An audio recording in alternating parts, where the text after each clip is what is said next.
Күндүн маанилүү жаңылыктар менен тааныштырып, бүгүн программасы студияда мен Тимур Владислав. Саламатсыздарбы? Алгач чыгарылыштын кыскача мазмуну менен таанышып алыңыздар. Дача сууга кулаган учак арзан керосин коюш үчүн Бишкекке конгону белгилүү болду. Депутат жана атка минерлердин эмгек өргөөсүн узартуу боюнча мыйзам долбоору сунушталды. Сүлүктүү шаардык ички иштер башкармалыгынын кызматкерлери 2 миллион сомдон ашык суммадагы мамлекеттик каражатты кымырып келген фактылар аныкталды. Өзгөчө кырдаалдар министрлиги Жалал Абад облусуна караштуу Аксы районунда 21-22 майда нөшөрлөп жааган жаандан улам сел жүргөнүнө байланыштуу өзгөчө кырдаал жарыяланганын билдирди.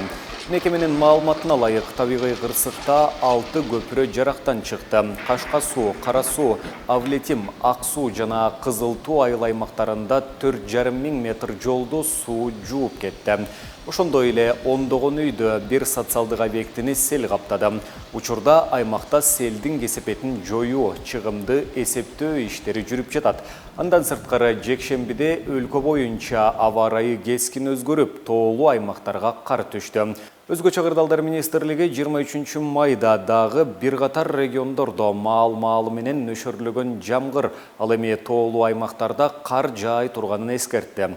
Ал сагат башы райондук бийлиги кар түшкөн жайлоолор менен байланыш бар экенин, жол каттамдары ачык турганын билдирди. Жалпысынан 14 автоунаага тоют жүктөлүп, малчыларга жөнөтүлгөн. Учурда табигый кырсыктын кесепетин жоюу, чыгымын тактоо иштери жүрүп жатат. 23 майда Дача суу каргашасын иликтеген коомдук комиссиянын отуруму өтүп, анда Ички иштер министрлигинин өкүлү, тергөө тобунун башчысы Максат Мусаев маалымат берди. Ага ылайык 2017 жылы 16 январда Гонконгтон Стамбулга баратып, Бишкекке май куюуга конуп, кырсыкка учураган учакта турмуш тиричилик техникалык буюмдары жана электроника товарлар болуп, жалпы 85 тонналык жүк ташылып бараткан. 85 тоннадан ашык жүктөн болгону 600 килограммдан ашыгыраак гана жүк калган. 120 тонна авиакеросин Гонконгтон Стамбулга жетмек. Бирок учак арзан керосин коюш үчүн Бишкекке конгон, деди окуяны тергөө тобунун башчысы. Учакта товарлар башка өлкөгө алынып бара жаткан, арасынан жардыруучу заттар болбогону тергөөдө аныкталган. Кырсыкка байланыштуу кылмышка шектөөлөр аныкталбагандыктан иш жабылган. Учак экипаждын катачылыгынан улам учуу траекториясынан чыгып кеткен деген техникалык тыянак чыгарган. Президент Садыр Жапаровдун жарлыгы менен түзүлгөн коомдук комиссия 12 майда алгачкы жыйынга чогулган жана анда ишин уюштурууга байланыштуу маселелер талкууланып такталган. Жогорку кеңештин депутаты Жусупбек Коргонбай уулу саясий кызматтарды ээлеген мамлекеттик кызматкерлердин эмгек өргөөсүн узартуу боюнча мыйзам долбоорун сунуштады. Ал демилгени коомдук талкууга чыгарды. Коргонбай уулунун юристинин айтымында, учурда колдонулуп жаткан мыйзамдарда саясий кызматта иштегендер үчүн мындай норма каралган эмес. Мыйзам долбоору эмгек стажы үчүн сыйлоо иретинде эмгектик жана социалдык кепилдиктерди, мамлекеттик кызматтагы иштеген жылдарды белгилөө, саясий жана административдик мамлекеттик кызмат орундарын ээлеген жарандардын ишмердигине стимул берүү максатында сунушталууда деп айтылат долбоордун негиздемесинде.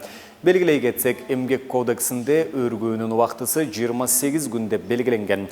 Ал эми мамлекеттик кызматкерлердин эмгек өргөөсүн узартуу өкмөттүн токтому менен аныкталат. Ага ылайык 2-ден 8 күнгө чейин кошулат. Президент Жогорку кеңештин төрагасы, депутаттар, министрлер кабинетинин төрагасы жана мүчөлөрү, президенттин облустагы жана башка тармактар боюнча өкүлдөрү, район акимдери жана президенттин администрациясына караштуу бөлүмдөрдүн жана башкармалыктардын жетекчилери саясий мамлекеттик кызматкерлер болуп саналат.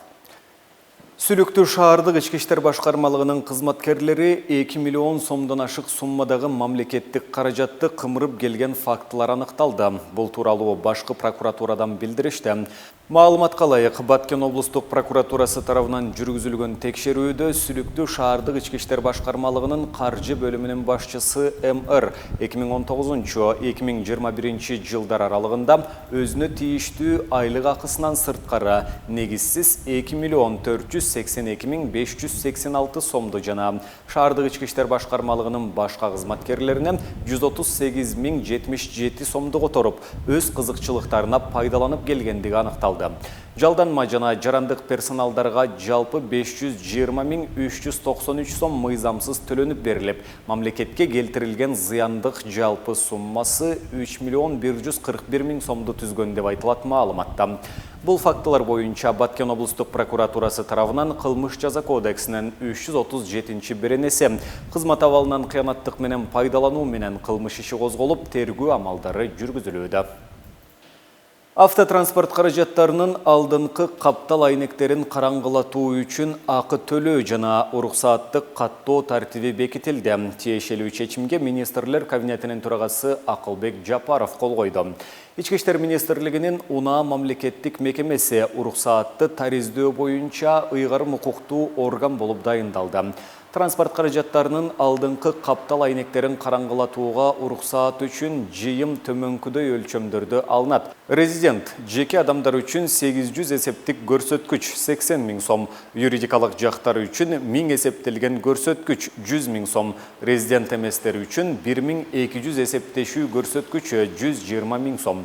Төлөм накталай акча каражаттарын салуу же республикалык бюджетке которуу жолу менен жүргүзүлөт. Уруксаат 1 жылдык мөөнөткө берилет. Эгер менчик ээси уруксааттын мөөнөтү аяктаганга чейин колдонуудан баш тартса, төлөнгөн жыйым уруксаатты пайдалануу мөөнөтүнө карабастан кайтарылбайт. Оғанстанда бийликке келген талиптер менен кошуна Тажикстандын ортосундагы мамиле соңку аптада ого бетер курчуду. Акыркы окуяда талиптер Тажикстан менен чек арасын жаап, Оғанстанга товар ташып барган тажиктердин ондогон жүк машиналарын кармады. Чек аранын жабылышы жана Тажикстандан барган жүк ташыган автоунаалардын кармалышы Борбор Азиядагы мамлекет менен Оғанстандын радикал маанайдагы бийлигинин ортосунда өчөгүшкөн мамиленин кайрадан курчушунун жишааны. Талибан Борбор Азияга тушташ чек арасын бойлото 400.000 жоочусун жайгаштырды. Аталган кыймылдын өкүлдөрү бул кадам аймактагы туруктуулукту камсыздайт дешет. Талиптер мындан тышкары Оғанстандын түндүк чыгышындагы Бадахшан жана Тахар аймактарында Лашкари Мансури деген аталыш менен таанылган жангечти террорчулар батальондорундагы тизип коюп, Тажикстандын кооптонуусун арттырды. Мына ушуну менен бүгүнкү берүүбүздү жыйынтыктайбыз. Кийинки эфирлерден амандашканча сак саламатта туруңуздар.